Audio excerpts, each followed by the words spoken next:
Assalamualaikum warahmatullahi wabarakatuh. Welcome to my channel, Muhammad Faruk Bahril, your family consultant. Alhamdulillah kita pada saat ini melanjutkan serial keluarga muslim, Grow with Family to Infinity. Di momen kali ini kita akan membahas tentang apa saja yang menjadi adab-adab penting seorang manusia terhadap Al-Quran Al-Karim. Apa saja yang penting kita tanamkan dalam keluarga kita, keluarga muslim, terutama Gen Z yang akan menjadi pemegang roda kehidupan di masa mendatang. Apa saja kira-kira hal-hal yang perlu diperhatikan dalam berinteraksi dan bersikap terhadap kitab pedoman kita semua manusia, yaitu Al-Quran Al-Karim. Kalau begitu langsung kita ke pembahasan Al-Mawdu'. Wajibuna nahwal Quran. Sumber kita pada kali ini adalah website almawdu.com, dan di sini ada 7 adab-adab seorang muslim, seorang yang beriman terhadap Al-Quranul Karim. Sebelumnya ada sebuah hadis dari sahabat Tamim bin Aus Ad-Dari radhiyallahu anhu. Rasulullah sallallahu alaihi wasallam bersabda, "Ad-dinu an-nasihah." Agama itu adalah an-nasihah, ketulusan dan nasihat. Dan sahabat bertanya, "Qulna liman?" Untuk siapa wahai Rasul? Rasul berkata, "Lillahi wa li kitabihi wa li rasulihi wa li a'immatil muslimina wa ammatihim." Di sini disampaikan nasihat itu untuk Allah, untuk kitabnya, untuk rasulnya, untuk pemimpin-pemimpin muslim, dan juga untuk masyarakat umumnya. Artinya di sini ada nasihat, poinnya di sini ada nasihat untuk Al-Quran. Nasihat ini kemudian diterjemahkan bukan hanya dalam bentuk saran, tapi bagaimana kita menunjukkan ketulusan. Ketulusan terhadap Allah, ketulusan terhadap Al-Quran. Nah, maka bagaimana bentuk ketulusan atau an-nasihat kita terhadap Al-Quranul Karim? Apa saja yang menjadi kewajiban kita? Di sini ada 7 kewajiban, mari kita bahas satu persatu. Yang pertama adalah al-imanu bil Quran wa tasdiqu bihi. Kewajiban pertama kita sebagai seorang yang beriman, yang perlu kita tanamkan pada keluarga muslim kita, terutama generasi Z dan Alpha, adalah percaya kepada Al-Quran dan membenarkan kandungan Al-Quran. Di dalam Al-Quran akan kita dapati banyak berita, kisah, cerita, dan statement-statement dari Allah Subhanahu wa Ta'ala untuk kita imani. Kita mesti percaya secara penuh apa yang ada di dalamnya. Karena Allah Subhanahu wa Ta'ala berfirman, Allahu la ilaha illahu la yajma'annakum ila yaumil qiyamati la raiba fih wa man asdaqu minallahi hadisa. Siapa yang lebih benar perkataannya, pembicaraannya dari Allah Subhanahu wa Ta'ala. Maka semua isi Al-Quran adalah kebenaran. Kita wajib beriman dengan Al-Quran dan membenarkan segala yang ada di dalamnya. Yajibu alal abdil muslim al-iman wa tasdiqu bil Quran. Setiap orang yang beriman, setiap orang yang berislam, mesti percaya dan yakin membenarkan apa yang ada di dalam Al-Quranul Karim. Di dalamnya ada usulul aqidah, tentang pokok-pokok keyakinan yang bersifat absah dan tetap, serta kuat dan kokoh, seperti tauhid kepada Allah, dan seterusnya. Kemudian kita juga membenarkan apapun yang ada di dalam Al-Quran tentang sebab-sebab kesuksesan. Jika kita membenarkan Al-Quran, maka kita beruntung dan menjadi selamat di dunia dan akhirat. Adapun siapa yang mendustakan isi Al-Quran, tidak percaya, tidak melaksanakannya, maka pada saat itu sudah melakukan jarimah atau jurman azimah. Sudah melakukan tingkat pidana yang tinggi atau dosa yang besar terhadap dirinya sendiri dan terhadap Allah Subhanahu wa Ta'ala. Maka kita mesti mengikuti jalan-jalan yang ada di dalam Al-Quran, baik itu jalan-jalan cara berpikir kita dalam akidah atau dalam fikih, atau kita membenarkan seluruh kisah dan cerita yang ada di dalamnya. Karena Al-Quranul Karim itu adalah kalamullah, perkataan Allah Subhanahu wa Ta'ala. Jadi yang pertama adalah kita mesti percaya kepada Al-Quran dan membenarkan di dalamnya. Jika kita sudah percaya, apa bentuk kepercayaan kita yang utuh? Yaitu dengan melaksanakan cara hidup yang dicerminkan oleh Al-Quran dan diajarkan oleh Al-Quran untuk kita. Itu hak Al-Quran yang pertama yang menjadi kewajiban kita sebagai manusia hamba Allah Subhanahu wa Ta'ala. Poin yang kedua, apa yang perlu kita tanamkan di dalam hati anak-anak kita Gen Z dan Alpha, kita mesti mengajarkan mereka untuk tilawatul Quran haqqat tilawah, membacakan Al-Quran dengan sebenar-benar bacaan. Artinya kita membaca Al-Quran dengan tartil. Dalam Al-Quran kata Allah, warattilil Qur'ana tartila, dan tartilkanlah Al-Quran dengan sebenar-benar tartil. Dan tartil ini sudah kita jelaskan kemarin tentang adab-adab membaca Al-Quran, yaitu membacanya dengan tajwid, dengan cara yang benar, yang diajarkan oleh Rasulullah SAW. Di sana kita bisa meresap makna dan kandungan yang ada di dalamnya. Nah, di sini teman-teman sekalian, tilawatul Quran, sebenar-benar tilawah itu menjadi perhatian kaum salaf. Nah, membaca Al-Quran adalah hak Al-Quran yang menjadi kewajiban kita sebagai orang-orang yang beriman. Man qara'a harfan min kitabillahi falahu bihi hasanah. Siapa yang membaca satu huruf dari kitabullah, maka baginya satu kebaikan. Wal hasanatu bi asri amsaliha. Dan kebaikan itu senilai 10 balasan pahala kebaikan. La aqulu alif lam mim harfun. Kata Nabi, aku tidak mengatakan alif lam mim itu satu huruf, lakin alifun harfun, alif satu huruf, wal lamu harfun, lam satu huruf, wal mimu harfun, dan mim satu huruf. Setiap huruf akan diganjari 10 balasan pahala kebaikan. Tilawatul Quran ternyata adalah kebutuhan kita sekaligus menjadi kewajiban Al-Quran terhadap, menjadi hak Al-Quran terhadap kita, menjadi kewajiban kita bersama. Di sini dikutip janji dari Allah Subhanahu wa taala dalam Al-Qur'an, A'udzubillahi minasyaitonirrajim, Inna nahnu nazzalna dzikra. Sesungguhnya kami telah menurunkan az-zikr, pemberi peringatan. Itulah Al-Qur'an. Wa inna lahu lahafizun. Dan sesungguhnya kami akan senantiasa menjaganya. Al-Qur'an Allah jaga kemurniannya. Maka yang menjadi tanggung jawab kita adalah membacanya, meyakini bacaan itu benar, dan yakinilah yang kita baca itu bisa menjadi az-zikr atau peringatan untuk kita semua. Dalam tilawahnya, tilawah haqqat tilawati, kita membacanya dengan bacaan yang benar, sebagaimana yang diwariskan oleh Allah melalui malaikat Jibril alaihissalam kepada Rasulullah SAW. Kemudian diajarkan oleh Rasulullah SAW kepada para sahabat mewariskan kepada tabi'in, tabi'in kepada para ulama, hingga zaman kita sekarang. Kita belajar ilmu tajwid dan tahsin qiraah, bacaan Al-Quran. Di sini, dalam firman Allah yang lain, Allah berfirman, alladzina atainahumul kitaba yatlunahu haqqa tilawatih ulaika yu'minuna bih. Orang-orang yang kami berikan Alkitab Al-Quran, kemudian ia membacakannya dengan sebenar-benar bacaan, dengan bacaan yang benar juga, mereka lah orang-orang yang beriman dengan Al-Quran.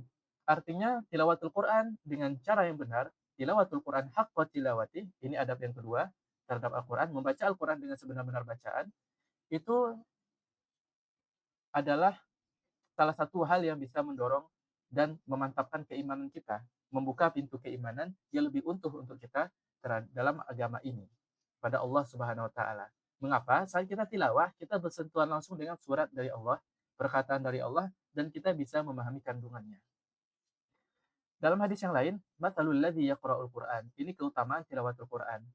Permisalan orang yang membaca Al-Qur'an, wa huwa hafizun lahu, sedangkan dia menghafal Al-Quran tersebut ma'as safaratil kiramil bararah, bersama para utusan-utusan malaikat-malaikat yang mulia lagi baik. Wa masalul ladzi yaqra wa huwa yata'ahaduhu wa huwa alaihi syadidun falahu ajran. Sedangkan seorang yang membaca, permisalan seorang yang membaca Al-Quran, sedangkan ia senantiasa berkesinambungan, terus-menerus punya waktu dengan Al-Quran, dan Al-Quran itu baginya merupakan hal yang sulit, ia baca, maksudnya terbata-bata, falahu ajran, maka baginya ada 2 pahala. Oke, ini hadis yang kita bacakan di awal tadi ya. Yang membaca satu huruf itu baginya satu kebaikan, falahu bihi hasanah wal hasanatu bi asri amsalihah. Dan satu kebaikan itu mendapatkan balasan pahala 10 pahala kebaikan. Oke. Jadi adab yang kedua adalah tilawatul Quran. Semenjak bayi, semenjak kecil kita sudah memperdengarkan Al-Quran kepada anak-anak kita Gen Z dan Alpha.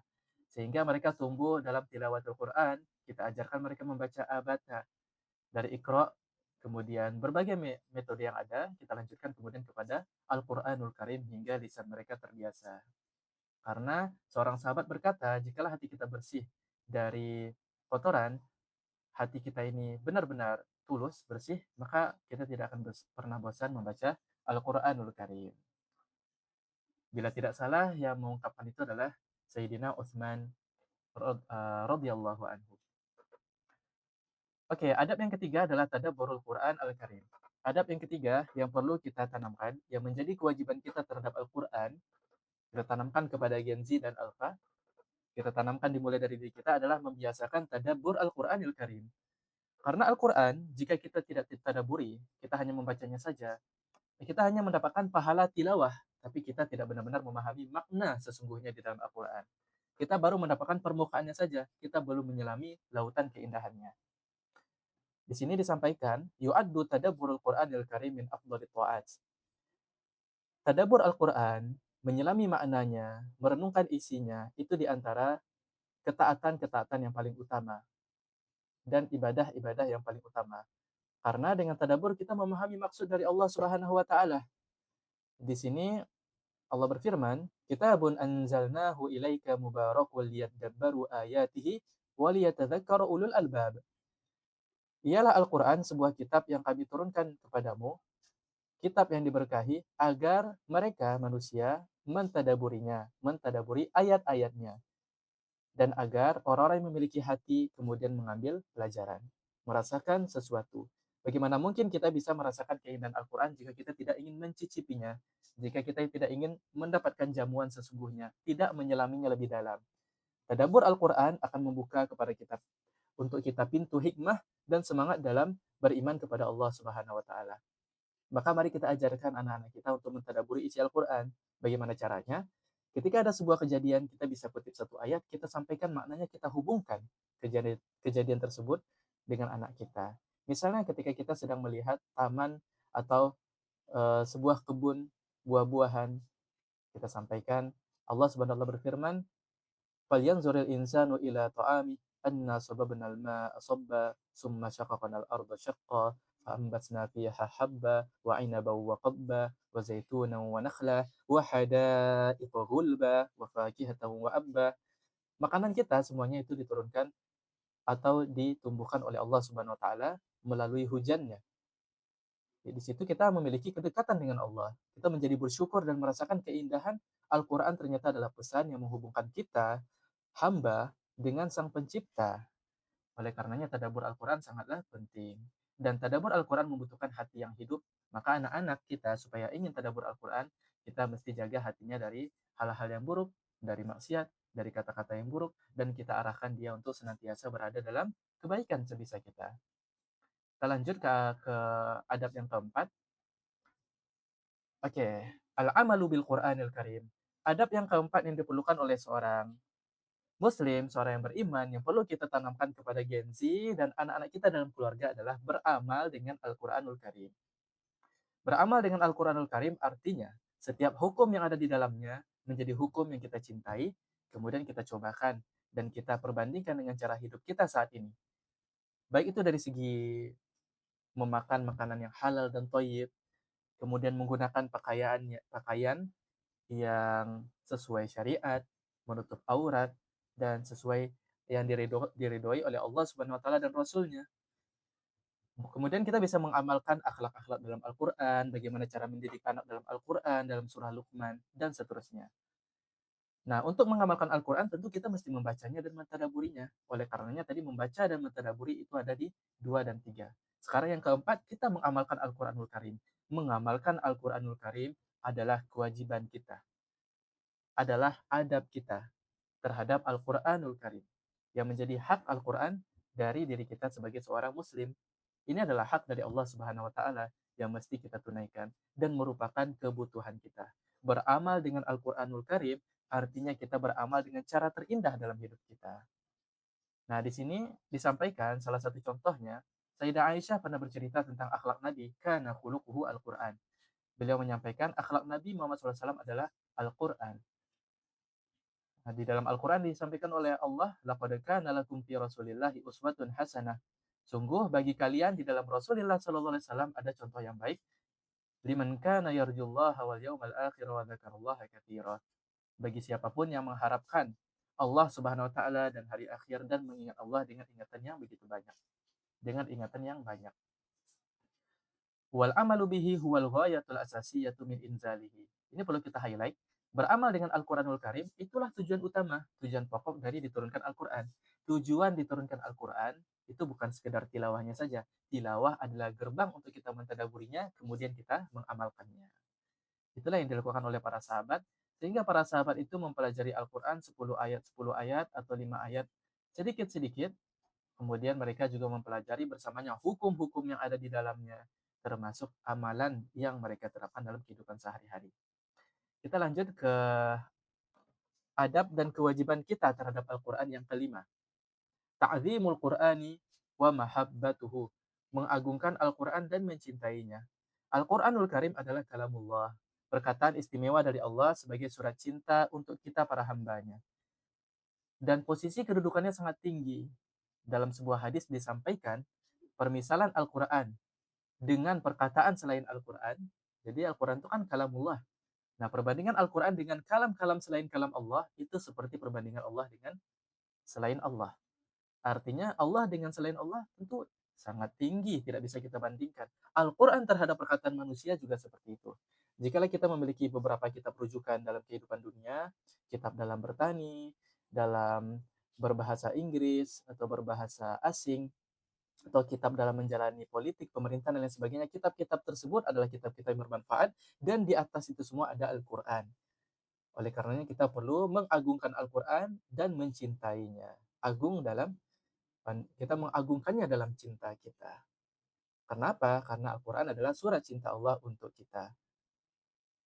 Nah, salah satu bentuk cintanya yaitu ketika mendengarkan tilawah Al-Quran, kita diam dan mendengarkannya. Wa idza quri'al Qur'anu fastami'u lahu wa ansitu la'allakum turhamun. Dan ketika dibacakan Al-Quran, maka simaklah ia dan tenanglah, diamlah, agar engkau menjadi orang-orang yang dicintai, dirahmati, dan dikasihi oleh Allah Subhanahu wa taala. Juga di antara bentuk cinta dan agung kita terhadap Al-Quran, ketika kita membaca ayat-ayat as-sajadah, kita menundukkan diri kepada Allah dan ikut bersujud dan merasakan sesuatu yang agung. Nah, di sini para sahabat sudah mencontohkan juga bagaimana mereka bermuamalah terhadap Al-Quranul Karim sebagai kitab yang mulia dan mereka agungkan serta cintai. Nah, teman-teman sekalian dimuliakan oleh Allah, mengagungkan Al-Quran berarti juga memprioritaskannya, menjadikannya orientasi dalam hidup kita. Apapun yang ada di dalam Al-Quran, kita amalkan dalam hidup kita. Kita takzim, kita jadikan dia lebih agung daripada apapun yang ada di dunia ini. Dari kitab rujukan apapun, kita kembali kepada Al-Quran. Juga kebanyakan kitaban rujukan yang berhasil membawa peradaban manusia, itu semua tentu dikembangkan dari Al-Quran dan Sunnah Rasulullah Shallallahu Alaihi Wasallam. Oke, jadi mengagungkan Al-Quranul Karim dan mencintainya. Baik, adab yang keenam atau kewajiban kita sebagai seorang muslim adalah terhadap Al-Quran adalah ta'allumul Qur'ani wa ta'limuhu wa da'watu ilaih. Mempelajari Al-Quran, mengajarkannya, dan menyerukan orang-orang kepadanya. Menyerukan orang-orang, menyeru orang-orang kepada Al-Quran. Ini adalah adab yang keenam, kewajiban kita sebagai seorang mukmin perlu kita tanamkan kepada anak-anak kita, kepada keturunan kita agar menjadi keluarga muslim yang sempurna, yaitu mempelajari Al-Quran bersama, mengajarkannya, dan berdakwah kepadanya. Jika ingin rumah tangga kita harmonis, maka hadirkanlah sakinah dengan membaca Al-Quran dan mentadaburinya. Bahkan di dalam sebuah hadis, Rasulullah SAW mengabarkan, khairukum man ta'allama al-Qur'ana wa 'allamahu. Sebaik-baik kalian adalah yang mempelajari Al-Quran dan mengajarkannya. Maka ini adalah sifat seorang yang beriman kepada Allah Subhanahu wa taala, beriman kepada kalamullah. Kita mendakwakannya karena kita tahu dia adalah kitab yang istimewa dan menjadi panduan untuk hidup kita. Maka kita ajarkan kepada istri kita ajarkan kepada anak kita, kepada keluarga kita, kepada siapapun itu, kepada orang-orang sekitar kita, sehingga kita bisa menjadi orang yang utama. Orang yang paling utama adalah yang mempelajari Al-Quran dan mengajarkannya. Bagaimana cara kita mempelajari Al-Quran? Di antaranya dengan mengikuti kajian-kajian tafsir. Teman-teman bisa mengikuti kajian tafsir saya, ada di serial Tafsir Jalalain. Dan juga bisa mengikuti halakoh-halakoh manapun yang mengajarkan tentang Al-Quran, termasuk mendengar channel-channel YouTube ustadz-ustadz lainnya, mempelajari Al-Quran dan mengajarkannya dan menyuruhkan orang-orang kepadanya.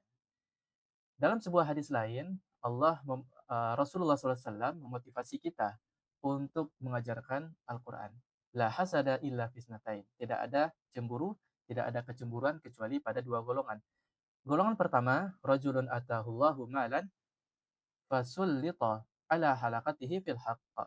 Seseorang yang Allah berikan harta, kekayaan harta, kemudian dia diberikan kemampuan agar bisa mendistribusikan harta tersebut, menghabiskannya di dalam kebenaran. Itu golongan yang pertama. Orang kaya menjadikan kekayaannya untuk dakwah dan untuk kebaikan. Yang kedua, wa akharu atahullahu hikmatan.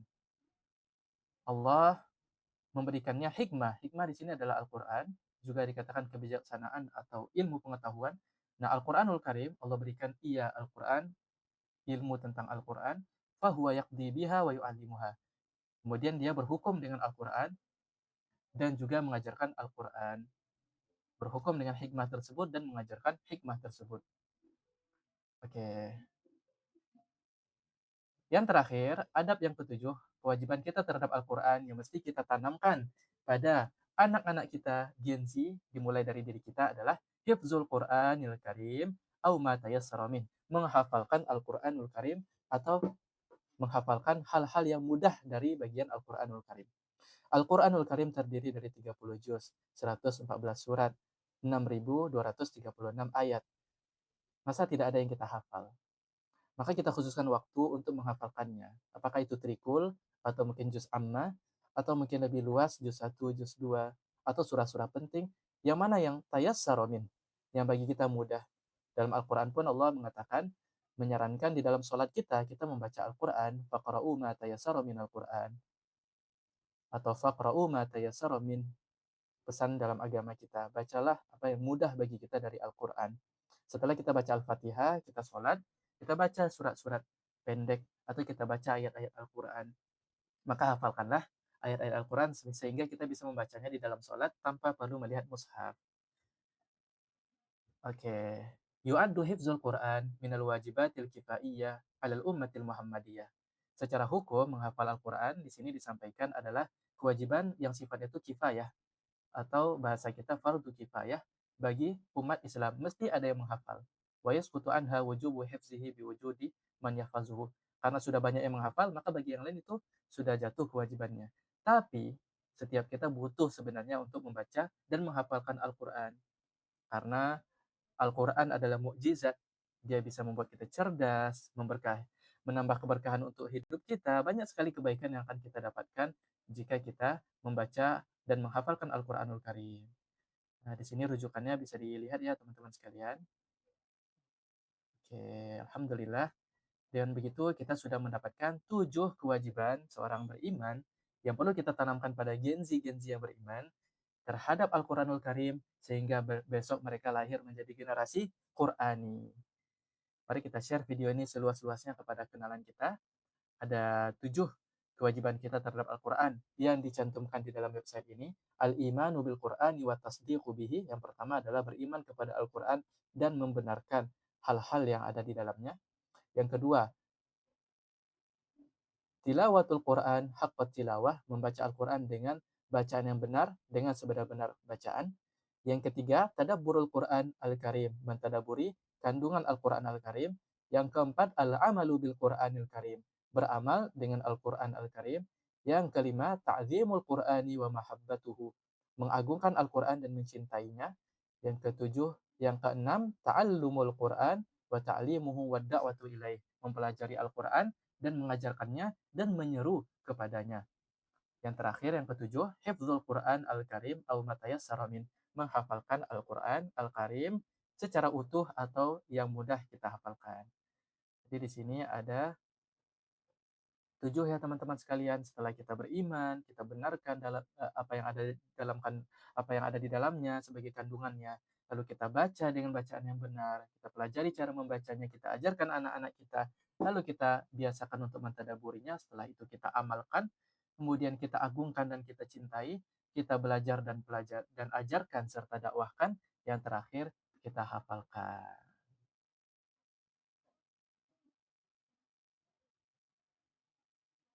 Oke, bagaimana nih pendapat teman-teman sekalian terkait kajian kita kali ini? Eee, Teman-teman sekalian,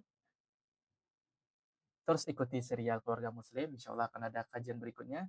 Silakan tinggalkan komentar di kolom komentar, dan jangan lupa subscribe, like, share, dan ikuti channel ini. Nyalakan tanda lonceng. Oke, baik teman-teman sekalian, mungkin kita cukupkan sampai di sini. Semoga Allah berkahi perjalanan hidup kita. Mari kita tanamkan adab-adab dan kewajiban seorang beriman terhadap Al-Quran kepada anak-anak kita generasi Z dan juga Alfa, sehingga kita bisa bertumbuh bersama keluarga hingga ke akhirat kita ke surga. Grow with family to infinity. Sampai jumpa lain waktu. Kita tutup dengan hamdalah dan doa kafaratul majelis. Alhamdulillahirabbil alamin. Subhanakallahumma wa bihamdika asyhadu an la ilaha illa anta astaghfiruka wa atubu ilaik. Wabillahi taufiq wal hidayah. Ila liqa insyaallah. Sampai jumpa di pertemuan berikutnya.